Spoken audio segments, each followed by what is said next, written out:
2시간 전에 마감한 트레이더가 생생하게 전하는 글로벌 마켓 리뷰 델타원입니다. 우리 증시는 갭 다운 출발을 했지만 빠르게 양전환에 성공했고 오후장 들어서 저가 매수가 계속되며 의미 있는 상승 전환을 했습니다. 해외 시장 또한 BOJ 이벤트와 FOMC 이벤트 모두 시장이 긍정적으로 소화해내면서 상승 마감했는데요. 하지만 생각보다 변동성은 빠지지 않았어요. 또 유럽 증시는 여전히 저 바닥권에서 움직이고 있는데요. 시장 어떻게 보고 있는지 대응 전략과 함께 이야기합니다.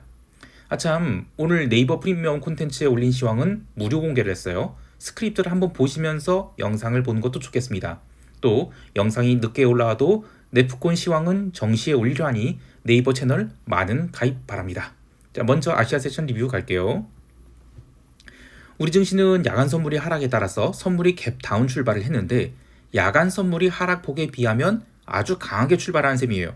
또 이후에 현물 동시호가 예상 차익가가 마무리되는 9시에는 현물이 사실상 보합권에서 출발했거든요. 그래서 일시적으로 강한 프로그램 매수가 들어오면서 시장이 하락을 방어했습니다. 이후 10시까지 외국인들이 선물 시장에서는 중립을 유지했지만 외국인이 현물 매수로 의미 있는 반등을 시작했어요. 선물 시장에서의 투기적인 매매가 전혀 나타나지 않으면서 외국인들이 오전 10시 30분 이후로 현물 매수를 매도로 뒤집으면서 지수를 누르자 11시 30분에는 다시 선물이 전일 종가 수준까지 눌렸거든요. 그래서 그냥 오늘 프리미엄 빼나 보다 싶었습니다. 그런데 11시 30분 이후 외국인들은 현물 시장에서는 별다른 매매가 없었지만 선물만큼은 아주 강력한 매수를 하기 시작했어요. 11시 30분부터 오후 1시 30분까지 이 2시간 동안 외국인들이 선물을 무려 1조 원치 매수를 질렀습니다. 이게 좀 특이한 케이스였던 것이 보통 외국인들이 추세 추종 선물 매매를 할 경우에는 시가선부터 포지션 잡아요. 근데 오늘은 장중, 그것도 홍콩 세션 시작하고 나서 1시간 뒤부터 잡기 시작했죠. 이때 선물 베이시스는 외국인들이 강력한 선물 매수에도 불구하고 생각보다 살아나지 않았어요. 또 현물 시장에서 외국인들은 매도를 다시 거둬들이면서 오후 2시 30분부터 시장이 본격적인 상승합니다. 자, 근데 또 특이했던 점은 외국인들이 선물 매수를 얼마 강화하지 않았음에도 불구하고 일중 고점을 장마감 30분 남겨놓고 돌파하기 시작하니까 지수가 그때부터 급등할 때 이 3포인트의 급등에 외국인들은 오히려 그 전에 매수했던 그 1조 원을 아주 빠르게 익절하면서 1시간도 안 돼서 선물 매수 8,500원 어치를 팔아치웠습니다. 아무리 이 구간에서 적극적인 매매를 안 하겠다 하더라도 61선 돌파를 유도하고는 바로 익절을 해버리니까 좀 당황스러웠어요. 여하튼 61선과 121선 구간에서 그 사이의 구간에서 양봉이 4개가 나왔거든요. 이 자리에서는 그래도 매수를 대기하고 있는 투자자들이 많았다라고 볼 수 있겠습니다. 선물 미결제 약정은 장중에 외국인들이 선물 매수를 할 때 약 7,000계약가량 증가하기도 했지만 장마감 1시간 남겨놓고 빠르게 선물 매수 포지션을 정리할 때 미결제 약정이 또 아주 미친듯이 빠졌어요. 그래서 미결제 약정은 전일 대비 또 794계약가량 감소했습니다. 그래서 아직까지는 선물 시장에서 롱베팅이 쌓이는 것은 아니다 라고 보고 있어요. 한편 현물 시장에서는 외국인들이 삼성전자를 1,400억가량 매수했거든요. 근데 그럼에도 불구하고 삼성전자는 3.5% 넘게 상승했어요. SK하이닉스 또한 마찬가지로 외국인들은 300억밖에 안 샀거든요. 그런데도 3% 넘게 상승했죠. 그래서 이 자리에서는 매도보다는 매수의 압력이 훨씬 더 강하다라고 볼 수 있겠습니다. 매도자들이 호가를 제출하지 않는다. 그러면 굉장히 적은 금액이 매수세로도 주가가 빠르게 오를 수 있죠. 근데 이런 구간에서 콜매도 잘못 쳤다가 스퀴즈를 당할 수가 있어요. 옵션 시장에서는 변동성 매도가 나타났지만 장 초반에 눌린 것을 제외하고는 변동성은 17.5포인트 선에서 하루 종일 횡보했습니다. 이것은 FOMC 이벤트를 앞두고 있어서 변동성 하락이 제한되었다라고 볼 수 있지만 다른 관점에서 보면 지수가 갭 상승을 한다 하더라도 연속적일 수 있을까? 여기서는 이거에 대해서는 자신감이 좀 없다. 이런 걸 반영한 것 같아요. 방금 마감한 야간 선물 시장에서 선물이 3포인트 넘게 상승했지만 이미 7월 월봉은 마감이 음봉이거든요. 그래서 8월에도 추가 상승을 계속 이어나갈 것인가? 이거는 아직은 좀 부담스럽게 느껴지는 것 같아요. 미국 증시가 아무리 테크, 메가캡 위주로 강력한 상승했다고 하지만 우리 증시에서 삼성전자가 마치 엔비디아처럼 한 방에 15% 가고 이런 분위기는 아니죠. 목요일 마감한 옵션 시장 분위기가 딱 그러해요. 지수가 제법 올라왔음에도 불구하고 상단은 385선에서 그대로 뭉갰거든요. 하단만 365에서 370선으로 올리면서 여전히 폭등은 없다. 이렇게 외치는 것 같아요. 자, 이제 유럽 세션 넘어갈게요. 유럽 증시는 아시아 세션에서 나스닥 선물이 그렇게 기어 올라온데도 별반 반응이 없다가 본장 개장 무렵 유로스탁스 선물이 강하게 튀어올라서 시가는 플러스 1.6% 상승의 출발이에요. 그런데 그게 전부였습니다. 이후 하루 종일 그냥 작은 매도 압력이 시달리면서 결국 전일 종가 수준까지 다 밀렸어요. 심지어 유럽 본장 마감 후 FOMC 이벤트에 미국 지수 선물이 추가 상승할 때도 잠깐만 고개를 들었을 뿐 상승분을 모두 내주었습니다. 그런데 개별 종목을 보면 ASML이 무려 10% 상승을 한 등 미국 시장의 움직임과 마찬가지로 기술주들이 초강세가 나타났거든요. 근데 이거는 그냥 많이 빠진 게 많이 오른 것입니다. 그래서 유럽도 변동성이 다시 2% 하락해서 15.65포인트로 마감했는데 유럽 증시는 3월부터 지금 7월 마감까지 계속 좁은 박스 내에서 움직이고 있어요. 그래서 조만간 추세가 만들어진다. 그러면 또 상당한 큰 추세가 나올 것 같아요. 주시장 그렇다 쳐도 오늘의 메인 이벤트는 BOJ 그리고 FOMC죠. BOJ는 15bp예요. 2부가 아니라 15bp 금리 인상을 했는데 시장 반응은 좀 시원찮았어요. 10년 그 JGB는 잠깐만 반등했을 뿐 도로 내려왔고요. 또 엔화도 잠깐 흔들렸을 뿐 아시아 세션 마감까지 152엔대에서 크게 벗어나지 않았습니다. 하지만 유럽 세션 시작 후에 우에다 총재 기자회견이 시작됐죠. 그러면서 엔화만큼은 추가 강세가 나타났어요. FOMC 이벤트 이후에도 비달러가 추가 강세를 보이면서 결국 엔화는 149.9엔대로 마무리했어요. 그래서 7월 월봉을 아주 초강세로 마감했죠. 기자회견에서 챙겨볼 것은 환율에 대한 우려였는데 이번에 금리 인상 결정한 것은 여전히 낮은 수준이다. 그러니까 15bp 올린 것 같고 뭐 금리 인상 뭐 계속된 거나 아니면 이제부터 탄력받는다 이런 생각하지 말라는 거죠. 또 그 금리 인상 결정한 게 환율 약세로 인한 물가 상승이 부담돼서 한 것이 아니다라고 얘기했어요. 그래서 어차피 지금 미국이나 유로존이나 금리 인하 기조에 들어간 것은 분명한 상황에서 굳이 일본이 금리 인상의 가속도를 밟을 필요 없다. 이런 뉘앙스를 준 것이죠. 그래서 이거는 7월 한 달 내내 있었던 엔화 강세의 한 사이클이 일단은 150엔대에서 멈추지 않겠냐 이런 생각을 하게 합니다. 물론 이제 엔화 강세 사이클이 끝났다고 해서 엔화가 다시 눌린다 이런 것보다는 이 구간에서는 이제 기간 조정 진행되면서 비달러 바스켓이 다시 상승한다 하더라도 엔화는 상대적으로 덜 오를 것이다 이런 걸 보는 거예요. 그리고 이제 FOMC 이벤트. 유럽 세션에서 어제와 마찬가지로 단기 채권은 의미 있는 강세를 보이지 않았어요. 그런데 장기 채권은 강했거든요. 미국 장기 채권 또한 밤 9시 30분 ADP 고용 보고서 발표 이후에 유로존 채권 오른 것만큼 쭉 같이 올라갑니다. 그런데 FOMC 이벤트 직전까지도 미국 단기 채권은 꿈쩍도 안 했어요. 오히려 금리 동결 발표 후에 성명문에서 뭐 별다른 의미 있는 내용이 없으니까 그 금리 결정 발표 나고 나서 새벽 3시에 단기 채권은 일시적으로 눌렸어요. 그리고 비달러도 살짝 눌렸죠. 그런데 기자회견 때 분위기가 바뀝니다. 파월이 기자회견 내용은 뭐 다른 이코노미스트 분들이 더 잘 이야기해 주겠지만 트레이더의 관점에서는 이 단기 채권 시장만큼은 그 기자회견 내용을 계속하면서 야 아니야 9월에 금리 인하 무조건 해야 돼 이런 압력이 시달린 것 같아요. 저는 이 기자회견 내용이 뭐 비둘기도 아니고 매도 아니었다라고 봐요. 그런데 회견 내내 단기 채권이 폭등을 합니다. 그리고 7월 25일에 기록한 고점을 돌파하니까 그 다음부터는 스탑로스가 나왔죠. 그래서 2년 국채는 미국 2년물은 종가 고가로 마감했어요. 통화 시장에서도 중요한 변화가 있었습니다. 우선 이머징 통화의 대표 주자격인 멕시코 페소와 어제까지만 해도 지난 6월 중순에 기록한 저점권까지 내려오면서 야 이거 이머징 이제 사고 나는 거 아닌가 이런 분위기를 만들었지만 미국 세션 개장과 함께 저가 매수가 들어오기 시작했고요. FOMC 이벤트 전에 1.3%대의 강한 양봉을 만들었어요. 하지만 FOMC 이벤트 이후에는 추가 상승이 없었습니다. 그동안 강하게 눌렸던 이머징 통화의 하락세가 일단은 좀 브레이크가 밟혔다는 점에서 의미가 있어요. 오지달러와 루니도 마찬가지였습니다. 어제 아시아 세션에서 오지달러가 급락을 했는데 호주 소매 판매 그리고 뭐 소비자 물가지수 그리고 중국이 제조업 서비스 PMI 이런 결과로 뭐 급락이 나왔다라고 해요. 그런데 이 지표 내용을 보면 오지달러가 급락할 일은 아니었다고 보거든요. 저는 그보다는 월말을 앞두고 오지달러가 한 달 내내 빠졌잖아요. 그거를 결국에 스탑로스를 맞았다라고 봐요. 그런데 이제 미국 세션에서 이 모든 흐름이 바뀌죠. 오지달러는 미국 세션 들어서 급반등해서 아주 긴 아래꼬리 달았고요. 또 유가가 오르니까 루니, 그러니까 캐나다 달러죠. 얘도 바닥권에서 굉장히 중요한 장대 양봉 만듭니다. 지난 7월 한 달간 달러 인덱스 구성 종목 중에 상품 통화만 아주 무식하게 약세를 보였는데 이거 바닥을 만들었을 가능성이 좀 있다라고 봐요. 하지만 상대적으로 유로화나 파운드화는 별다른 변화가 없었는데요. 금요일에 영국 금리 결정 있죠. 이때 나머지 메이저 비달러 통화상들이 어떤 움직임을 보이는지 관찰해보면 이 8월의 비달러 바스켓이 전체가 의미 있는 상승을 지속할지 좀 판단할 수 있을 것 같습니다. 상품 시장에서는 기름이 초강세가 눈에 들어옵니다. 어제까지만 해도 텍사스 기름은 75달러를 깨면서 분위기가 굉장히 험악했어요.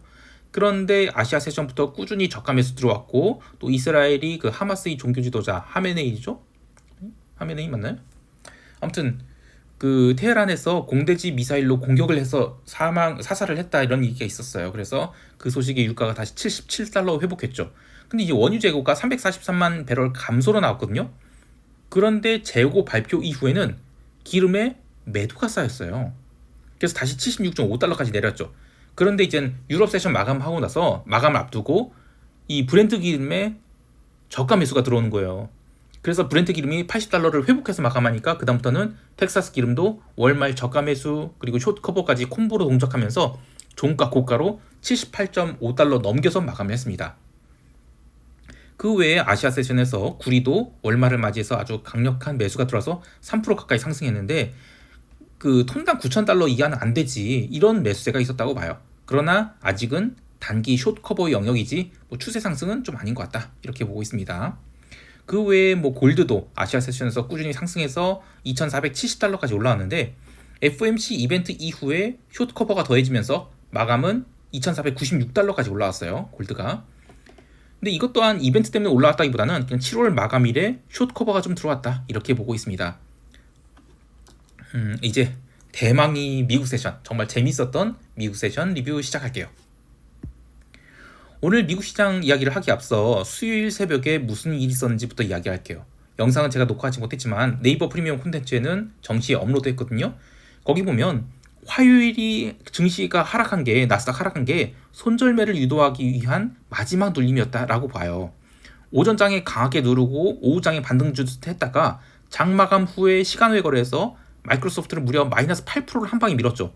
이때 5분 만에 나스닥 선물이 무려 1%, 그러니까 빠지고 나서도 또 1% 밀린 거예요. 그래서 180포인트를 밀었습니다. 시간 외에서요. 근데 그때 마이크로소프트가 하락한 위치를 보면 121선을 갭으로 떨어지고 나서 8%가 밀어진 거예요. 그러면 이거는 올해 5월이 저가 수준까지 밀린 겁니다. 실적이 나빴냐? 그건 아니에요. 그냥 가이던스가 부정적이고 구체적이지 않아서 그런 불확실성에 눌렸다?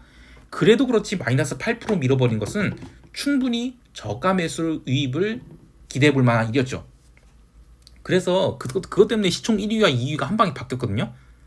결국 나스닥 선물은 그 공포의 5분이 지나고 나서 시간 외에서 꾸준히 반등을 했어요. 그래서 전산장 마감하는 새벽 6시에는 시간 외에서 눌린 부분을 거의 다 회복해서 마감하게 됩니다. 자, 이렇게 되면 투자자들은 아주 잽싸게 판단해야 돼요. 아시아 세션 전자거래가 시작되면 이거는 시장이 바닥을 찍은 것일 수 있다라고요.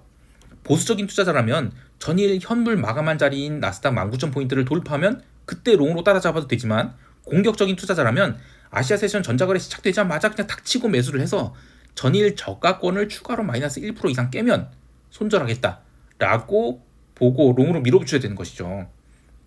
특히 이제 BOJ 이벤트에도 나스닥 선물 전혀 요동치지 않고 강세 보였거든요. 근데 이거는 시장 전체의 움직임과 관계없이 나스닥만큼은 오늘 닥치고 숏 커버 매수가 들어온 것이다.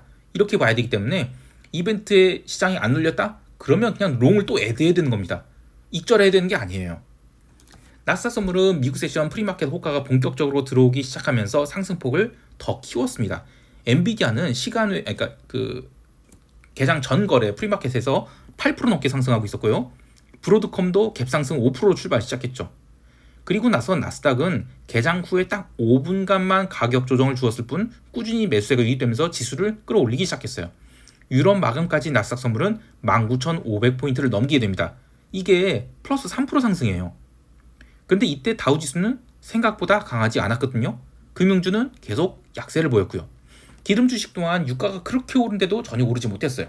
또 러셀도 갭상승폭이 약했을 뿐더러 초반에는 눌리기까지 했죠.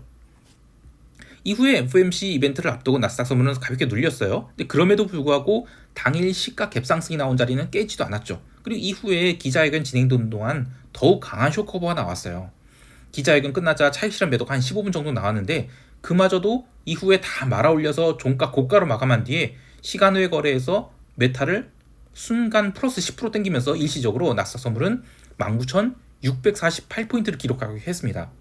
근데 상대적으로 러셀이나 다우는 정말 못 올랐죠. 따라서 오늘 미국 증시는 FOMC 때문에 나스닥 올랐다? 그런 거 아니라고 보고요. 마지막 떨어내기 이후에 TQQQ 저가 매수, SOXL 저가 매수, 변동성 매도, 월말 주식 매수 자금 집행, 그리고 나스닥 숏 스퀴즈까지 아주 그냥 모든 상승 재료가 한 번에 동작해서 급등이 나온 것이다. 이렇게 보고 있어요. 나스닥 선물이 마감까지 4%가 올랐는데 수요일 새벽이 저가를 기준으로 하면 하루 만에 1000포인트가 오른 것이죠. 아주 살벌한 숏 스퀴즈입니다. 특히 2%가 넘는 갭상승 출발 후에도 나스닥이 꾸준히 오른 것이 과연 얼마만인가라는 걸 생각해 보세요. 그러면 오늘 이 상승세가 좀 반갑다라고 느껴질 수 있겠는데요. 안타깝게도 숏 스퀴즈가 나온다는 것이 추세 상승을 의미한 것은 아니에요. 이거는 총평 때 이야기하기로 하고 좀 더 시장 이야기해 볼게요. 개별 종목을 보면 금융주가 상대적으로 약세를 보인 것에 더해 뱅크 오브 아메리카 오늘도 마이너스 2% 하락을 했어요. 아무리 버핏 할배가 팔고 있다고 하지만 이걸 91선까지 밀어버린다는 것은 상당히 피곤한 일이죠. 그리고 나스닥이 강력한 반등 뒤에는 파이저나 존슨앤존슨, 머크 이런 제약주가 꺾이는 일이 있었고요. 그동안 상대적으로 강하게 눌렸던 일라일릴리는 2.5% 반등을 했는데 이것 또한 시장이 그냥 베타의 크기에 따라서 반등을 한 것이지 바닥 찍고 상승 전환한 것은 아니라고 볼 수 있는 근거가 되겠어요. 그러니까 베타가 큰 나스닥 메가캡은 굉장히 강력한 반등을 한 것이고 그 전에 하락도 크게 한 것이었죠. 그러나 일라일릴리는 나스닥 메가캡에 비하면 베타가 작아요. 상대적으로. 그래서 반등도 작았다. 이렇게 볼 수 있습니다. 로빈훗 마켓츠 같은 증권주 오전장에만 강세를 보였을 뿐 장중 내내 눌림이 있었죠. 찰스 슈왑도 그냥 하루 종일 돗질을 그렸어요. 그래서 이거는 나스닥은 추가 상승이 가능하지만 전체 시장이 계속 가는 건 좀 아니다. 이렇게 보고 있습니다. 변동성 선물은 4%대 하락을 했어요. 근데 이것 또한 좀 이상하다 싶은 게 있어요. 변동성 선물은 아시아 세션 전자거래 진행되면서 꾸준히 하락했거든요. 당연히 나스닥이 오르고 그러니까요. 그런데 FOMC 이벤트 이후에도 계속 하락을 했어요. 보통 이벤트 전에는 해지 수요 때문에 변동성이 오르거든요. 그리고 이벤트가 발생하고 나서 별일이 없다. 그러면 해지 수요가 사라지면서 변동성이 빠지게 돼 있어요. 그런데 이번에는 FOMC 이벤트 전에도 꾸준히 하락을 했죠. 그러니까 시장 참여자들은, 그러니까 마켓메이커들이죠. 마켓메이커들은 FOMC 이벤트를 전혀 걱정하지 않은 거예요. 무조건 올라간다. 또는 최소한 나스닥만큼 오른다. 이렇게 본 것입니다. 그런데 기자회견 마칠 때까지 변동성이 눌렸다가 기자회견 마치자마자 빠르게 올라와서 15.8%까지 올랐거든요. 15.8포인트까지. 저는 이제 변동성이 꺾였다고 보고 15.5포인트에 4개 남기고 그동안 매수 끌고 온 거 다 익절했는데 변동성을 나름 길게 아래 꼬리를 또 달고 마감시켰어요. 그래서 아무래도 이거 주말간에 전쟁 리스크가 발발하지 않을까 이런 우려가 좀 남아있는 것 같아요. 자, 이제 시장 총평하면서 대응 전략 이야기할게요. 우리 증시는 야간 선물이 상승세, 그리고 미국 증시 나스닥 중심이 상승을 과연 어느 정도로 또 어느 기간 동안 반영할 것인가, 이게 관심사가 될 것 같습니다. 당연히 갭 상승이 기대되긴 하겠지만 저는 2%, 3% 이런 거는 기대하기 어렵다고 봐요. 최근에 발행된 콜옵션 평균 단가를 고려하면 388선 이상으로 상승한 것, 이건 상당한 저항을 받을 것 같습니다. 지수가 하락하면서 콜옵션이 꽤 많이 발행됐는데 변동성이 높아진 상태에서 콜옵션이 발행됐거든요. 그래서 평균 단가가 높아요. 게다가 이제는 그 옵션 만기 잔존 기간이 지금 일주일 안쪽까지 줄어들었죠. 그래서 시간가치 소멸이 압력을 강하게 받게 됩니다. 미국 세션에서 이벤트도 이제 어느 정도 마무리되고 하고 있기 때문에 시장은 385부터 370 요 구간 내에서 계속 가두리를 칠 것 같아요. 따라서 혹시라도 당일 388선 이상으로 상승한다. 그러면 적극적인 콜옵션 매도 포지션을 잡는 게 좋겠습니다. 지수 자체는 바닥권이라 생각하지만 갭 상승이 크게 나올 경우 아주 강력한 차익 실현 압력이 나올 것 같아요. 그래서 시장은 121선 점점 올라오고 있죠. 또 61선 사이에서 이 지그재그로 계속 움직이면서 계단식으로 일단은 상승을 보일 것이다. 이렇게 대응하는 것이 좋겠습니다. 해외 시장에 대해서도 마찬가지 관점이 있습니다. 나스닥 선물이 저점 대비 1000포인트 상승한 것이 야 이거 명백한 바닥 신호 아닌가 라는 관점에서 시장을 분명 돌려놓은 것은 맞지만 어제의 경우는 여러 가지 요소들이 한꺼번에 복합적으로 작용했기 때문에 나스닥 중심으로 급등이 나온 것으로 보고 조금 더 오버슈팅 나올 수 있다. 그러나 오버슈팅 끝나면 기간 조정이 진행될 가능성이 높다라고 보고 있어요. 그래도 최소한 목요일까지는 하루 더 상승 나올 수 있다 이렇게 보고 있고요. 이번 주까지는 숏 포지션 대신 나스닥 선물이 2만 포인트에 근접하는 반등 나온다 이렇게 보고 대응하는 것이 좋겠습니다. 나스닥이 초고베타 종목이 아주 강력한 반전이 나온 데다가 위클리 옵션에 대한 미결제 약정 콜미결이죠. 이게 지나치게 낮은 가격에서 과도하게 발행됐어요. 그래서 콜옵션 스퀴즈가 이거 하루로 끝나지 않을 것 같아요. 변동성 선물 매수분은 4개 남기고 다 익절을 했는데 저는 8월 첫째 주에 다시 변동성이 터질지 좀 생각을 하고 있었거든요. 그래서 좀 더 보고 나머지 4개를 다시 채울지 아니면 잘라낼지 고민을 하고 있습니다. 그리고 기름이 스트레이트 상승한 것은 오버액션이라고 보고 추가 매도했어요. 근데 그에 반해서 오지달러는 야 여기서부터는 충분히 저가 매수가 들어올 수 있는 영역이라고 보고요. 4개 매수를 해서 뭉갰습니다. 8월에 시장이 만약에 리스크 온 전환된다 그러면 비달러 바스켓은 아주 의미 있는 반등을 할 거라고 봅니다. 하지만 유가는 좀 과도하게 올라온 것 같은데 8월 1일 오펙 회의 있죠? 마치고 나서 유가가 추가 급등할 경우에는 81불에서 텍사스 기름 81분 여기서 자동으로 손절이 나가게 해놨어요. 근데 그런 상승이 나온다 그러면 이거는 뭔가 뭐 핵무기를 쏟은 하여튼 뭔가 큰 시장에 문제가 생겼을 것으로 보고 있어요.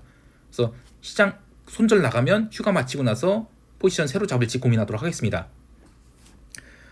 저는 오늘부터 주말까지 휴가를 보내요. 시장 데이터는 서버에서 API가 스크래핑하고 있거든요. 그래서 휴가 복귀하고 데이터 정리하고 월요일 시황에서 뵙도록 하겠습니다. 자, 오늘도 성공 투자하시길 바라고요. 이상 델타원이었습니다. 감사합니다.